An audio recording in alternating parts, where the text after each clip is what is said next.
Welcome, friends, to another Wolff Responds. I call this one simply War, because we are surrounded, you and I, by news and alarms and pictures of burning buildings, missiles. We're drowning in war. So that's what I want to talk to you about.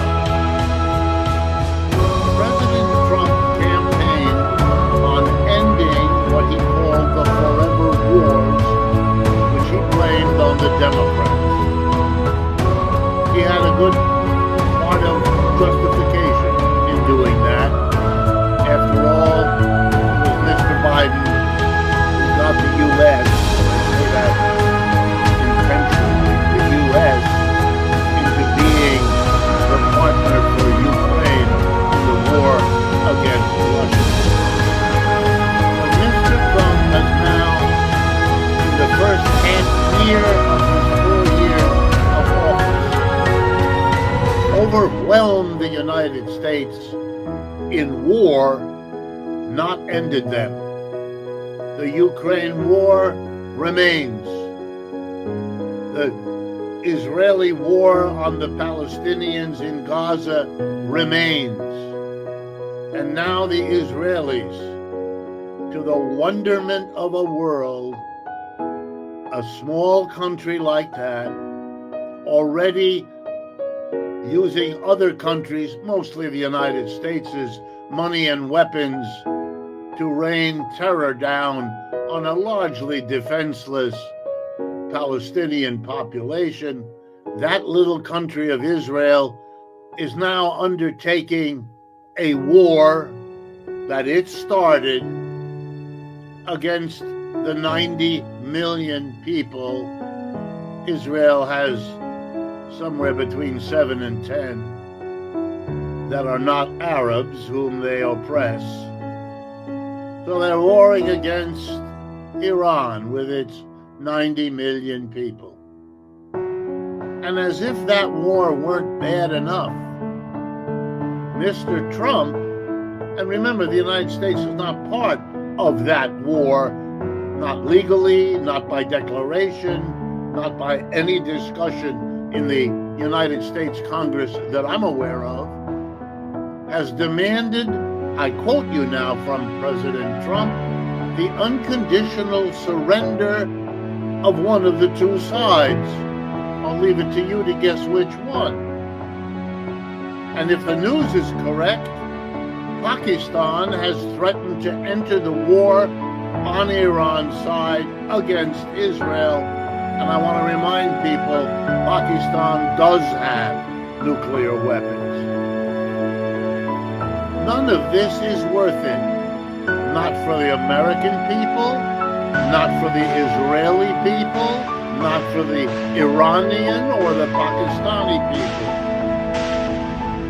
This is not in anyone's interest, except small groups of politicians and military commanders and the industries that profit from the military commanders.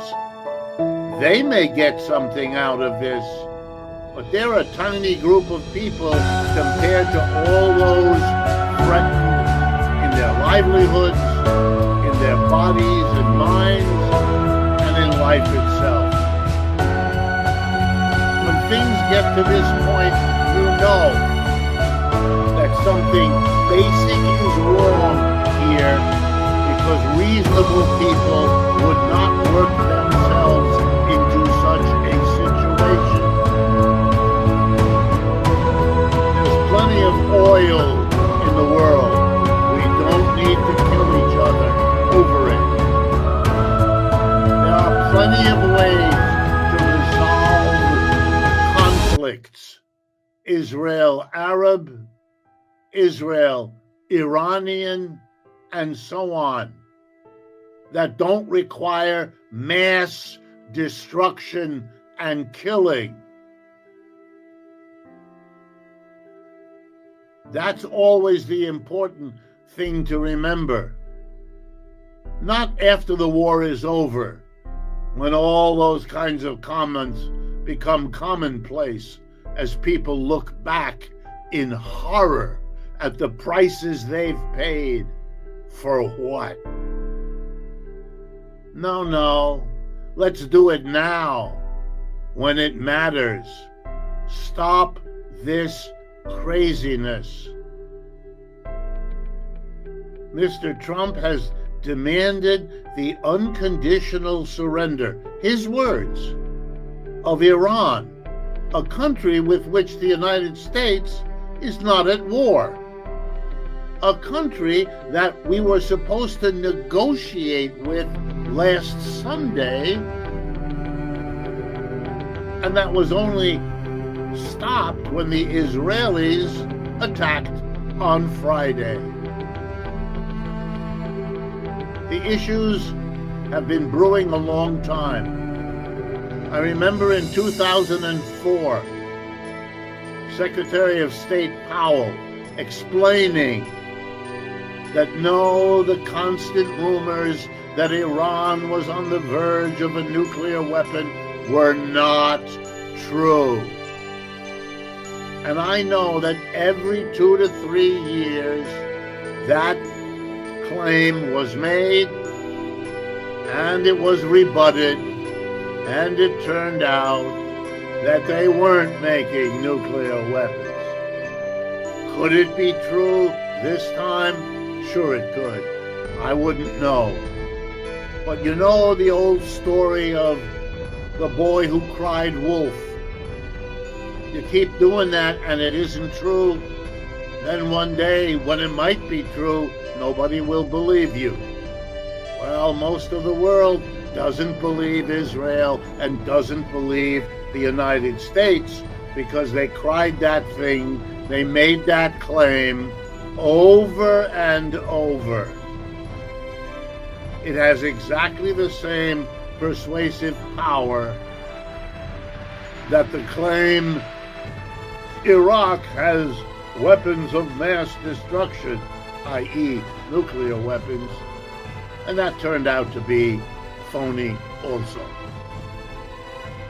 It would be naive and foolish not to remember all of that, to stick one's head in the sand and pretend none of it happened, that Mr. Netanyahu, despite the most horrible program in the world against the people of Gaza, would now want to spread war even further.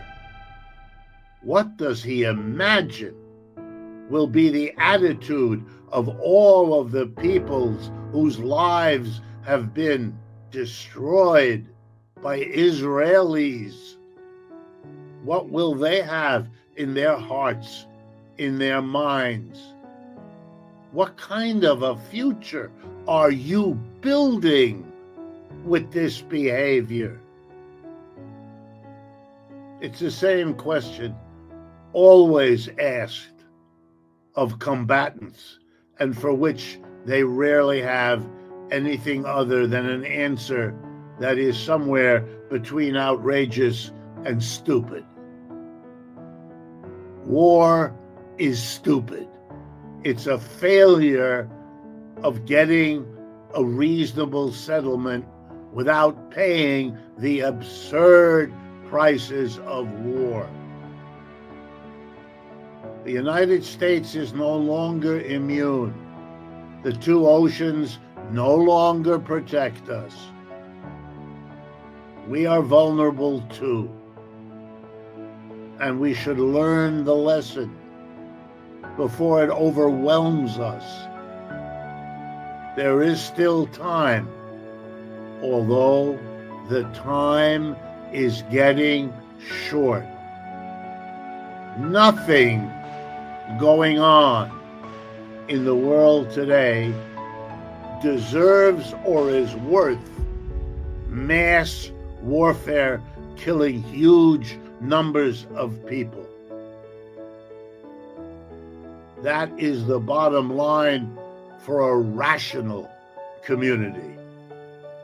To ignore it That means you have entered into a crazy place, an irrational situation, and there your only reasonable response is to get away from the irrationality as fast and as far as you can. If interventions like these strike you as important to shape the conversation and make sure it includes perspectives that those in power prefer not to have to confront, then please share this video with friends, neighbors, as long as we can. And remember, it takes money to produce and distribute these things, and if you can help with that, please go to our website and do your part as well. Thank you.